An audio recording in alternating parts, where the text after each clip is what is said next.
when at the grocery store you might notice the words non-GMO and organic are popping up more and more, and with it, prices are increasing.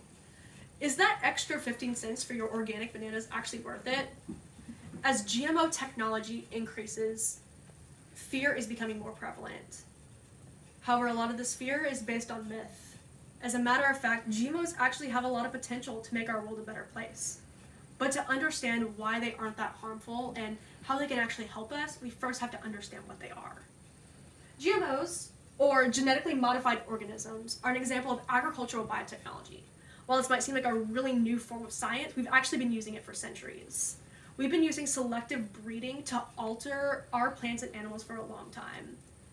Your pet dog or cat is an example of selective breeding and, by definition, a GMO. However, the science that we use to create GMO food is a lot more complicated and precise. It involves going into the cells of plants that have a desired trait, looking at the DNA, and finding the specific gene that makes that trait possible.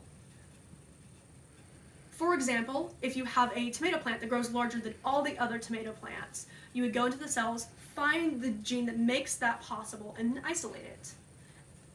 Then we have to combine our desired DNA with the crop we want to modify. There are two techniques we can use to accomplish this.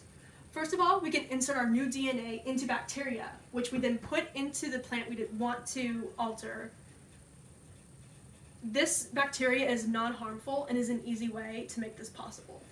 Another way that we can modify plants is by taking the DNA and putting it into a gene gun. This gene gun will then bombard the modified plant with this new DNA to create the GMO. This science is a lot more complicated, but to simplify it, it essentially takes something that already occurs in nature and combining it with something else that already occurs in nature in an artificial way. There's nothing inherently dangerous about that. So why do GMOs have such a bad reputation? It can all be traced back to one event, known as the Seralini Affair. Dr. Gillies Eric Seralini orchestrated an experiment that involved feeding rats GMO maize. This GMO maize then caused the rats to grow cancerous tumors, and he published the results without peer review. Scientists then realized that this experiment was subject to bias. The rats he used were genetically predispositioned to get cancer, and the GMOs had nothing to do with it. But the damage had been done. GMO's reputation had been tarnished. It's important to know that all GMOs are subject to the same regulations and laws as normal food, and the FDA regulates everything. There's no scientific evidence whatsoever proving that GMOs can cause harm to your health as of right now. However, the skeptics aren't crazy. GMO science is relatively new, and we haven't had time to see the long-term effects. We don't know what could happen in the next 100 years, so avoiding it to be safe isn't a strange idea. However, dismissing this technology altogether would be wasting its potential. There are a lot of ways that GMOs can help us make the world a better place. One way is by helping us combat world hunger and malnutrition.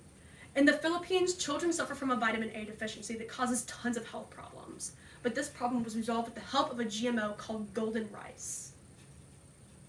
Golden rice is packed with beta-carotene and supplements the diets of these children and resolves their health issues. Similar technology can be used throughout the world in developing countries to help them solve malnutrition and hunger. Another way we can help our world is through conserving our resources. Agriculture makes up for 80% of America's water waste, and even though we have new technological irrigation methods and government subsidies, it isn't helping. But with the help of drought-resistant GMOs that don't need a lot of water, we can reduce the water that we use in our irrigation techniques.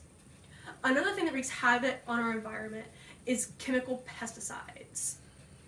Again, in the Philippines, farmers that were using chemical pesticides to ward off pests were becoming very sick, and not only that, it was wreaking havoc on the environment around them. However, with the use of a GMO known as BT that poisons the pests that eat the eggplants, the farmers were no longer getting sick, and plants and animals that didn't bother the eggplants were allowed to flourish, therefore increasing biodiversity and helping the environment become more healthy.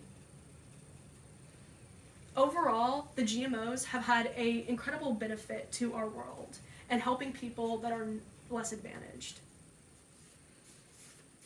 To summarize, science shows us what GMOs are and how they aren't actually that harmful. Consuming them is a minimal risk to your health as far as we know. So the next time you're at the grocery store and you see a product marked as non-GMO, think about the resources that are being wasted to create that. And